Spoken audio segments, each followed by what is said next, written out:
আসসালামু আলাইকুম। মাত্র ৩ টুকরো গরুর মাংস দিয়ে যে এত মজাদার রেসিপি হয় না খেলে কিন্তু বুঝতে পারবেন না। আর রেসিপিটা কিন্তু ২ থেকে ৩ মাস সংরক্ষণ করে খেতে পারবেন।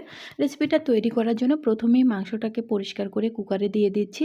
সাথে দিয়ে দিচ্ছি সামান্য একটু আদা রসুন পেস্ট, স্বাদমতো লবণ, হলুদের গুঁড়ো, সামান্য পরিমাণ মরিচের গুঁড়ো। দেওয়ার পর খুব ভালো করে সব কিছু ম্যারিনেট করে নিচ্ছি মাংসের সাথে মশলাটাকে।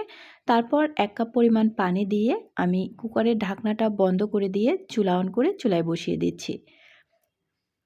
তো এখন আমি চুলায় বসিয়ে দিয়েছি। অপেক্ষা করব মাংসটা সিদ্ধ হওয়া পর্যন্ত। তো মাংসটা সিদ্ধ হয়ে এসছে, চুলা থেকে নামিয়ে নিয়েছি। এখন আমি মাংসগুলোকে টুকরো, টুকরো করে নিব। তো টুকরো, টুকরো করে নেওয়া হয়ে গেছে। এখন রান্নার জন্য চুলায় একটা প্যান বসিয়ে দিয়ে তেল দিয়ে দিয়েছি আধা কাপের মতো। তারপর আমি এখানে কিছুটা শুকনা মরিচ ভেজে নিচ্ছি। তো শুকনা মরিচটাকে ভেজে নেওয়া হয়ে গেলে এটাকে আমি উঠিয়ে নিচ্ছি।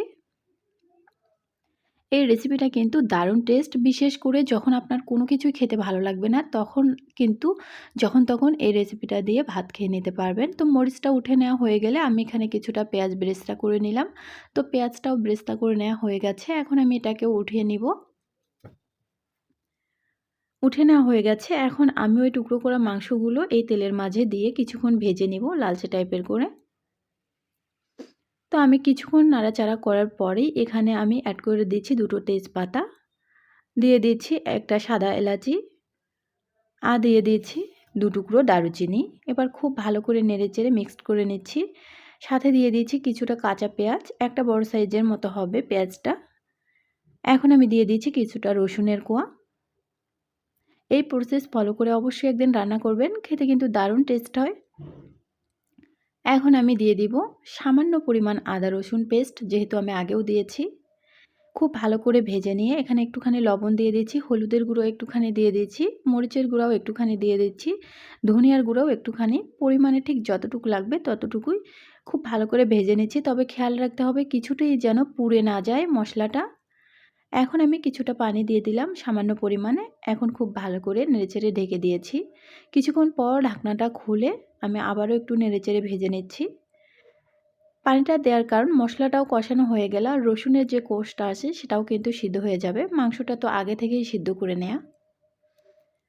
আবার একটুখানি তেল দিয়ে দিচ্ছি, তবে এখানে আপনারা কিন্তু সরিষার তেলটা অ্যাড করতে পারেন আর তেলের পরিমাণ একেবারে বেশিও রাখতে পারেন, তাতে করেও কিন্তু ভালো লাগবে। আর এটাকে কিন্তু সংরক্ষণ করতে পারবেন ২ থেকে ৩ মাসের মতো। দিয়ে দিচ্ছি কিছুটা মরিচ, আমি এখানে গুঁড়ো করে নিয়েছি তেলে ভেজে, সেটাকে দিয়ে দিলাম। আবারও একটুখানি নেড়েচেড়ে দিচ্ছি। এখন আমি দিয়ে দিচ্ছি ভাজা জিরের গুঁড়ো। ভাজা জিরের গুঁড়োটা দেওয়ার পর আবারও একটুখানি নেড়েচেড়ে নিচ্ছি।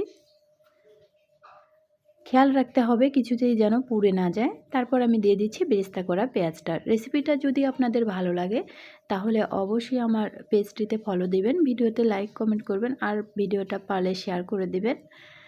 বেরেস্তাটা দেওয়ার পর কিন্তু আর এখানে চুলায় রাখবো না, সাথে সাথে আমি নামিয়ে নিব। তবে তার আগে সামান্য একটু কাজ আছে, একটুখানি ভিনেগার দিয়ে দিচ্ছি। ভিনেগারটা দেওয়ার ফলে কিন্তু আপনি এটাকে সংরক্ষণ করতে পারবেন ২ থেকে ৩ মাসের মতো। এটা কিচ্ছু হবে না। একটা জারে ভরে আপনি নরমাল ফ্রিজে রেখে দিতে পারেন। তো আমি দেখিয়ে দিচ্ছি পরিবেশন করে। গরম ভাতের সাথে এরকম মাংসের একটু ঝুরি হলে আর কিচ্ছু কিন্তু লাগবে না। তবে আপনি এটার সাথে কিন্তু যখন খাবেন একটুখানি শুকনা মরিচ, সরিষার তেল, পেঁয়াজ বেটে তার মাঝে মেখেও খেয়ে নিতে পারেন। এতক্ষণ ভিডিওটা দেখার জন্য অসংখ্য ধন্যবাদ। ভালো থাকবেন। Tata, bye bye. আসসালামু আলাইকুম।